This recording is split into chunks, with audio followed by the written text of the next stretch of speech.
সাবেক প্রধানমন্ত্রী ও BNP chairperson Begum Khaleda জিয়াকে লন্ডনে নেওয়ার তারিখ আবারও পরিবর্তন হয়েছে। জানা গেছে, খালেদা জিয়ার চিকিৎসার জন্য এয়ার অ্যাম্বুলেন্স পরিবর্তনের সিদ্ধান্ত নেওয়ার পর কাতার সরকার FAI এভিয়েশন গ্রুপের কাছ থেকে নতুন একটি এয়ার অ্যাম্বুলেন্স ভাড়া করেছে। ভাড়া করা এয়ার অ্যাম্বুলেন্সটি বোম্বার্ডিয়ার চ্যালেঞ্জার ৬০৪ মডেলের। দীর্ঘ দূরত্বের মেডিকেল ইভ্যাকুয়েশন ফ্লাইটে ব্যবহৃত এ মডেলটি তার শক্তিশালী ট্রান্সকন্টিনেন্টাল সক্ষমতার জন্য পরিচিত।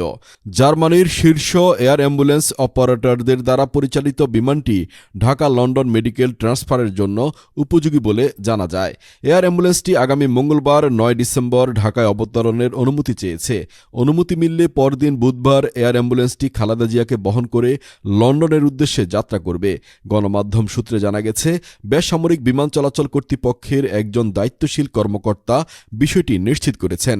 তিনি গণমাধ্যমকে বলেন, German aviation company FAI aviation group তৃতীয় পক্ষের মাধ্যমে এ সংক্রান্ত ফ্লাইট শিডিউল দাখিল করেছে। এতে ৯ ডিসেম্বর ঢাকায় অবতরণ ও ১০ ডিসেম্বর লন্ডনের উদ্দেশ্যে ছেড়ে যাওয়ার অনুমতি চাওয়া হয়েছে। বেসামরিক বিমান চলাচল কর্তৃপক্ষ ইতিমধ্যে আবেদনটি প্রয়োজনীয় অনুমোদনের জন্য পররাষ্ট্র মন্ত্রণালয়ে পাঠিয়েছে। এরই মধ্যে জনসাধারণের মাঝে নানান জল্পনা কল্পনা চলছে খালেদা জিয়ার লন্ডন যাত্রা নিয়ে।